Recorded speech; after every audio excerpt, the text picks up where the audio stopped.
Hey, what's up, guys? This is Two Awesome Men, and today we are going to be doing a little bit different of a video.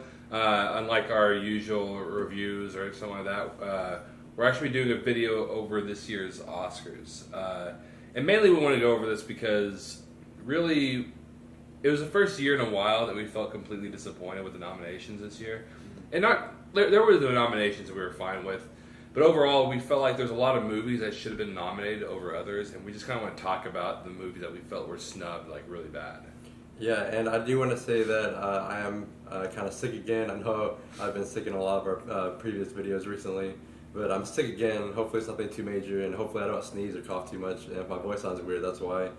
But I do want to say that the main reason for this video isn't really to complain about the Oscars. Yeah. It's just to highlight a list of movies and actors that we feel that got severely snubbed this year. Yeah, and also because of all this crap that's going on with the Oscars, the snubs, and also there was like that huge thing where they're like not even giving the people their right to be on stage. Oh yeah, they're gonna cut it. They're gonna cut it and stuff like that. We really just kind of completely lost all of our like excitement for the Oscars. And so we're not really even. The last 2 years we've been doing like a little like our own Oscars. We had an Awesomey Awards the last 2 years. We're not going to do that this year. The Oscars have made some weird, or tried to make some weird decisions this year because, like you said, they're going to cut like the editing and the cinematography category from the live broadcast. And like way back, like several months ago, they're going to like introduce like a popular film category, and then they completely took that away once like a whole bunch of people started complaining about that. Yeah. So they try to make a lot of weird decisions with this year. It's just, oh, and also something else they're going to do where the best original songs, you know how they perform during the Oscars, they have a live performance of all 5 songs. They're only going to pick 2. Yeah. Like Shallow from A Star Is Born and the song from Black Panther, I think. Yeah. They're only going to perform those 2. But then like the other movies that were nominated for best original song started complaining about that. Yeah. So they're like, okay, we'll do all 5 songs. And what really makes me mad is because the Oscars to me, and it's kind of weird because we already said we're not going to try to trash the Oscars. I kind of just want to explain why we don't really have that much excitement this year, why we're not doing our own Awesomey. The one thing I've always loved about the Oscars compared to like the Grammys, because the Grammys, especially nowadays, it just feels like this popularity thing. Mm-hmm. None of the songs that are nominated are actually really that good. They're always like forgettable songs. Right. Usually, it's just like the popularity contest almost. And I feel like this is what most award shows are. The reason why I love the Oscars is because it seems like, and I'm not going to act like every year that every Oscar movie has been like phenomenal. You know, even last year there was movies like The Darkest Hour, which wasn't like fantastic or anything. It was fine, but wasn't like great or anything like that. But I feel like the Oscars to me is a category which, even though people don't like it because of Oscar campaigns, I feel like it's an award show that truly knows what it's doing. It knows the kind of things that the people who watch it are wanting. You know, right? Yeah. Exactly. So like the art of film. Yeah, and like. People always complain about the Oscars because they always nominate like the movies that nobody's ever seen before and all that. But that's why I kind of like it, is because they actually nominate the movies that actually deserve to be nominated usually. Yeah, and so this year it just kind of feels like a popularity contest. Anyways, we've talked way too much about that stuff, so let's get right into it. So our first movie that we have on this list is Searching, and we have it for the category Best Editing. And I'm like super surprised this movie was nominated for editing, considering like the entire movie was editing. Yeah. Because like the whole movie's everything that's shown in the movie is from like a camera, from like a laptop or a cell phone or all that. Yeah. So they had to like piece it all together. Yeah. And like they had to show what John Cho's character, the main character, is doing. Like he's searching through all these databases like Facebook and all that to try to figure out more about his daughter. So like pretty much like the whole thing is editing. Yeah. And like they did it so flawlessly that I'm just surprised that it wasn't nominated. Especially since this kind of editing is kind of a crap idea. This kind of filming is a terrible idea. I don't really care for any of the other ones. It's not found footage. I don't mind found footage. It's like it's just like you explained. It's like a laptop or like a security camera or something like that. It's really weird. And just the fact that they were able to put it together like this really surprised me. And they put it together in like you said, such a flawless way. Mm-hmm. They actually figured out a way to use this kind of filming to their advantage, to their own type of storytelling. The next one we're going to bring up is going to be Sorry to Bother You, and that's going to be for Best Original Screenplay only. And this film was one of the weirdest movies I've seen. It's probably the weirdest movie I saw last year. But it was just such a geniusly written movie, you know? Because movies like this don't really get made that often anymore. It's kind of movies I love. It's movies like Airplane, Naked Gun, Wrongfully Accused, stuff like that people have tried to do with those new parody movies, but they've never pulled off now. And Sorry to Bother You, for me, pull off just that stupid weirdness just so geniusly. This movie honestly took me 2 views to fully realize if I liked it or if I didn't, or I hated it. And the second viewing, it was just such a perfect movie. Yeah. Just the comedy that was used in it was amazing.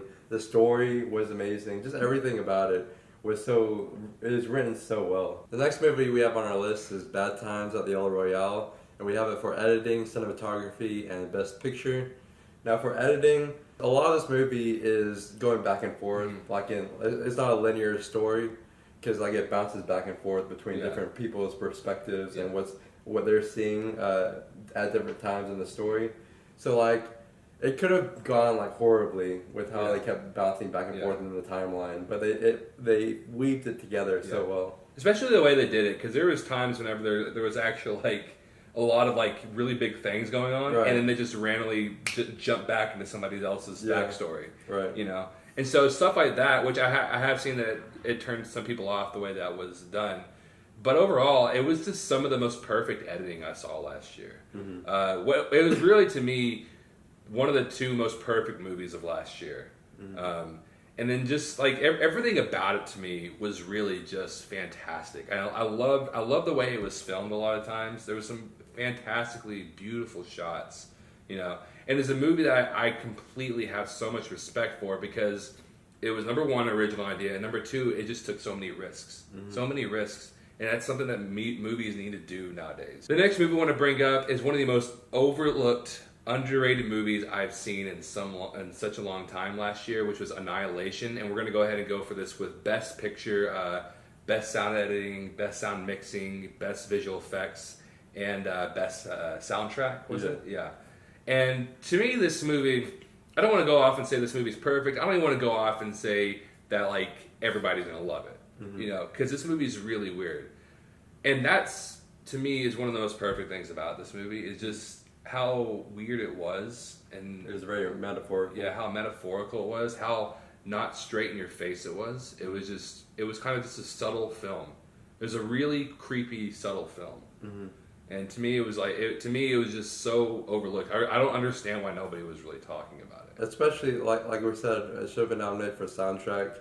The soundtrack, I mean, I will say the entire movie is one of the creepiest and most unsettling movies I've seen, but the soundtrack played a big part in that because the soundtrack, just throughout the movie, the music was just such an unnerving, unsettling feeling. And as for sound mixing and sound editing, the one scene with the mutated bear where it's growling and it's that girl's scream that he killed earlier in the movie.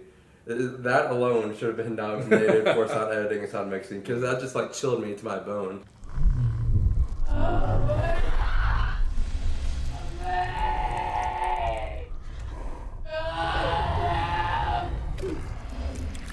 The next movie we have is Infinity War, and we have that for editing, production design, sound mixing, sound editing, and Best Picture. Now for editing, this movie honestly was just unbelievable how they pieced it all together. Because there's so many characters. It's 10 years of characters and storylines and everything that they had to have in this movie. Yeah. So it could have been a complete disaster. But they were able to piece it together to where there was no feeling of it being overcrowded or rushed or just too muddled. There's no slow points. There's no too quick points. It was just all perfectly done. This movie had some of the best visual effects I've seen in some time. I'm really kind of mad though that the visual effects department was the only thing it was nominated for. Right. Because I feel like so much of it was just so beautifully written. Exactly. The character of Thanos was one of the best villains I've seen in some time. Especially since Most like space movies are nominated for like sound mixing, sound editing, and production design, and it's kind of weird that it was overlooked considering it was like one of the biggest movies of last year, and for a good reason. Okay, so for the next movie, it's probably the one we have the most on there for us. I'm actually going to look at this list right here on this phone because I'm not going to be able to remember any. I'm not going to be able to remember this. But the ones we think it really should have been nominated for. Oh, by the way, I didn't even say the name. The movie's 8th Grade. But the ones we think it should have been nominated for were Best Picture, Best Original Screenplay, Best Actress with Elsie Fisher, Best Supporting Actor with Josh Hamilton, and Best Director with Bo Burnham. This movie, a while ago I said that I felt like Bad Times at the El Royale was one of the most perfect movies of the year. Mm-hmm. The other most perfect movie of the year for me was 8th Grade. 8th Grade to me was completely flawless. This movie completely understood what it was. Bo Burnham understood what he was making. You know, right. He knew exactly what he was trying to make. You know, this movie was just one of the best original movies I've seen in some time. Really, right. Yeah, I do feel like this movie was the Lady Bird of 2018. Mm-hmm. I'm not saying just because I don't think it copied Lady Bird, but I'm just talking about like they're both like coming of age stories for two young girls, and the authentic feeling that both had. It just felt like they were real people. Mm-hmm. Like with the writing, it just felt like you're just watching somebody live their life. It didn't feel like a movie at all. Depending on who you were as an 8th grade, if you were like me, who was just this quiet, shy kid. Yeah, and Zach, this quiet, shy kid. This movie knew exactly what you felt like right. in social situations. It knew exactly the kind of pressure, the kind of way you had to push yourself in order to just say hi to somebody. This movie understood that. Bo Burnham understood this. And I really, after seeing this movie, I'm like, Bo Burnham, just make more movies, please, because you're like amazing at it. Elsie Fisher is so perfect in this movie. Mm-hmm. It's like they knew exactly just the most perfect people to pick for this movie. Elsie Fisher really plays that really quiet girl really well. The quiet girl that at her house, she's like kind of not a completely different person, but kind of a different person. She kind of keeps everything that she cares about. She kind of just keeps it to herself. Yeah, and especially since like I've read that that's not how she is in real life like at all. She's very outgoing in person. Yeah, and like even her dad, she loves her dad, but she really it's stuff that she just wants to keep in herself. She doesn't really know how to let it all out until she finally just lets it all out with emotions. And it's her emotional scenes. This movie a lot of times pretty much made me tear up because of how emotional the scenes were, how great Elsie Fisher was in all of these scenes. As for Josh Hamilton for Best Supporting Actor, I will say this movie had one of if not the best scenes from last year. Yeah. And it all had to do with Josh Hamilton and the writing, and as well as Elsie Fisher because she did pretty fantastic in the scene. But it's mostly Josh Hamilton because he had this great monologue. It's pretty much the climax of the movie. So I'm going to put a link in the description for that scene. It's split into two parts for some reason. But I do recommend that you see the movie, but if you don't really feel like watching the whole movie, at least watch this scene. Yeah. Because the scene is pretty great on its own. And every time I watch it, it just brings back so much emotion. Yeah. Because of how great it's acted and how great it's written. Yeah, I'm telling you, if you do watch those scenes, you're probably going to want to watch the whole movie afterwards. Mm-hmm. And for our last movie that we have on our list is Hereditary. And we have it for Best Picture, Best Soundtrack, Best Editing, Best Actress, and Toni Collette, and Best Director and Ari Aster. Now, this one is probably the one I'm most upset about out of all these, especially Toni Collette. Oh, Toni Collette, I think, should have won Best Actress. Not just been nominated, I think she should have won for Best Actress from last year, because there's so much that was put upon her for this movie. Yeah. And she did it so perfectly. It's just mind-blowing that the Oscars completely overlooked this. This movie wasn't nominated for anything. Yeah, I know. And that's so upsetting because it's such a perfect movie. And I will say, this movie does kind of require a second viewing to fully appreciate the movie. Because once you see the ending and you know what the movie's about and you watch it again, you see all these little pieces, these little bits that they put throughout the movie that lead to the ending. And it's just such a perfectly crafted movie. It's just like a hopeless film. And one thing that people do do say about this movie is the fact that it's not really that scary. And I'll agree that most of it's not a horror film. But this movie, to me, is the true definition of horror. Right. You know, it's one of the most true definitions of horror since I've seen since like for years. You know, all those other horror movies are complete crap. They're not not all of them, but a lot of them are. A lot of them aren't true horror. True horror to me isn't like it's just the jumping out of the corners, you know, here and there. Right. That's like little. What is the word? Cheap shots. Yeah, you know? and especially this movie only had maybe like one jump scare towards the end. It makes me mad that I see people on the internet talk bad about it sometimes. Because to me, this movie is true and complete art. Yeah, and I will say, in my opinion, this movie was probably the most perfect movie from last year. Just especially rewatching it. I've seen it 3 times now, and just every reviewing that every time I've rewatched it, I just pick up something more that they threw in there just that leads to the ending. Yeah. And I will say this, and I know this isn't a review, this isn't like anything like that, but I do want to talk about this movie because it all leads up to why I think it's like the best movie of the year. Because I actually had this for my number 1 spot on our best movies of 2018. I will say this, if you watch this movie one time and you didn't like it, give it another shot. Because to me, if you watch this one movie and you expected it to go some other direction, if you expected it to do something else, if you expected it to be scarier than it was all throughout, watch it again for what it was. Now that you know what it is, watch it for what it is. And I will say the ending is definitely one of the most unnerving endings I've seen in a movie, especially with like the music. The music. Well, and the music, I don't even know if we talked about that yet. That was one of the categories we nominated for. The music is perfect for this movie, especially at the end. Like you said, it's just unnerving because the music is this weird music that almost feels like joyful. It feels joyful, like something happy has happened. But you're listening to it, but it also has this extremely creepy undertone to it. Right. And it's just a weird way of mixing those two kind of musics together, those kind of songs together, and just making them perfectly intertwined with each other. Okay, one big movie that both of us really want to bring out and stress out that we were so disappointed that was nominated for this year. And it's a movie that a lot of people love, but I don't really think people completely understand why they love it, and that is Bohemian Rhapsody. I think people love it because it's Queen. I love Queen. And to me, this movie, since I love Queen, is one of the other reasons why I didn't like this movie. Well, I mean, I'm not going to say I didn't like this movie. I didn't hate it. It was just such a mediocre film.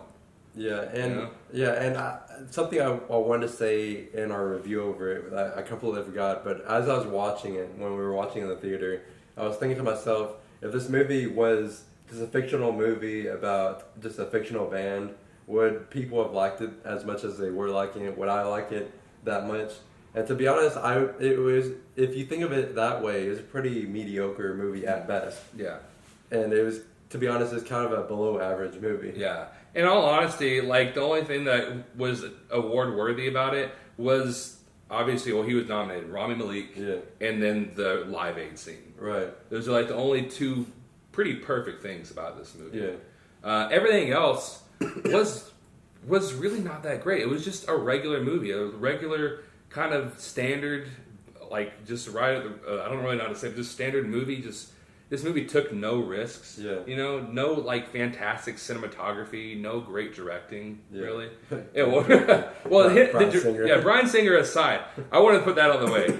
So I want to throw him out of this conversation because I don't like Bryan Singer, but I'm throwing him out of this conversation because there's a lot more reasons why I did not like this movie other than him. Yeah, and not even talking about the Best Picture nomination. It's also nominated for Best Film Editing, which also, that maybe frustrates me almost as much as the Best Picture nomination because the editing was probably the worst thing about this movie. Yeah, exactly. Especially since they, like, throughout the movie, they kept cutting to them, like, creating songs. Yeah. And, like, it was just so abrupt how they just, like, switched. Oh, hey, Queen wrote this song, let's put it in the movie. Yeah. And it just didn't flow, like, at all. Yeah. Exactly. Especially, like, there was one scene whenever... Because one big thing about this movie is they tried their best to make, like, a whole bunch of dramatic scenes because they didn't really know how to actually make a really good film without dramatic scenes, you know? Is they would, like, whenever they created the song, I think it was We'll Rock You, they had this huge argument, and then in the exact same scene, They're like maybe like a few seconds later, they're like, oh, by the way, I wrote a song. Let's listen to it. Also, another big thing about Bohemian Rhapsody is that it was a lot of true stories do this. I don't mind it so much with some true stories where they'll have little inaccuracies. This movie, I've heard and I've looked it up, has some of the biggest inaccuracies in this movie. A lot of the big inaccuracies has to do with the fact that just that they wanted to make drama. And that's a big thing about this movie is they just put drama to have drama. You know, a good movie doesn't have to have drama. You don't have to have these little lies like a lie that Fred Mercury broke up from the Queen band. Yeah, no, especially since it makes it look like Freddie Mercury as like a bad guy. Yeah, whenever in real life they never broke up. They had a great relationship all throughout their career. They never did that. I mean, I can let the little things aside, like the fact that Fred Mercury didn't have AIDS until after the movie took place. I can let that slide. But whenever you do something like that big, like make Fred Mercury look like this jerk who leaves the band, whenever in real life they never broke up, and whenever in the movie he left the band to do a solo career, and it was like he betrayed them, and in real life he wasn't even the first person in Queen to have a solo album. Right. And you just do that to have dramatic scenes and to have one of those nice little cliched scenes whenever he's in the night and it's raining on him, just so he can have this like epiphany that he's making the wrong decisions.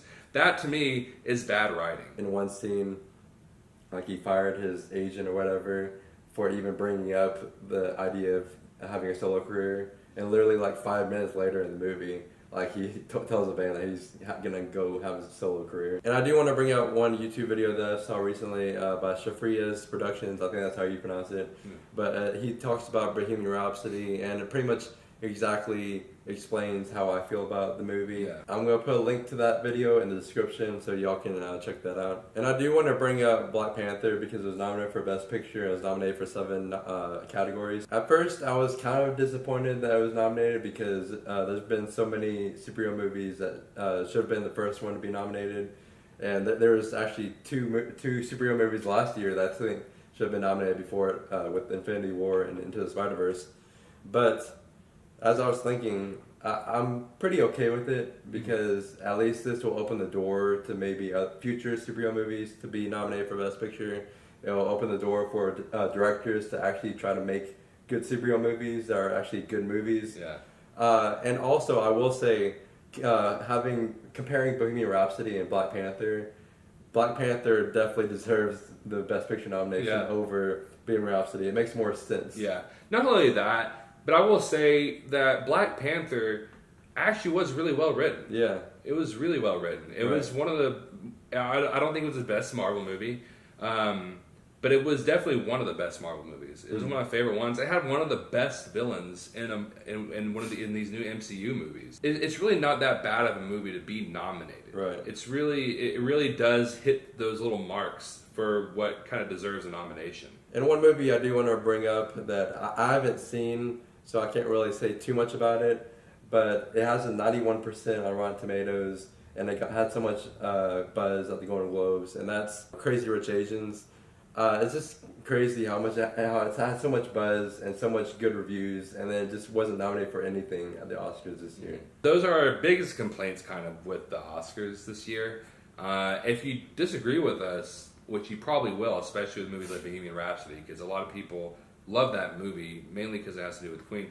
You can go ahead and tell us that, and I'm fine with that. I'm fine with you telling us in the comments below why you don't like, why you disagree with what we said. That's fine with me. But anyways, guys, don't forget to like, share, and subscribe, and also comment, and pretty much just do what I told you to do a while ago. If you disagree with us, let us know. If you agree with us on this, tell us how much you agree with us. Tell us, maybe even tell us some of the movies you felt like got snubbed this year. Tell us some of the movies you felt like shouldn't have been nominated this year. And don't forget to follow us on social media. We have Facebook, Instagram, and Twitter, all at 2 Awesome Men. And as always, thank you so much for watching, and you will see us later.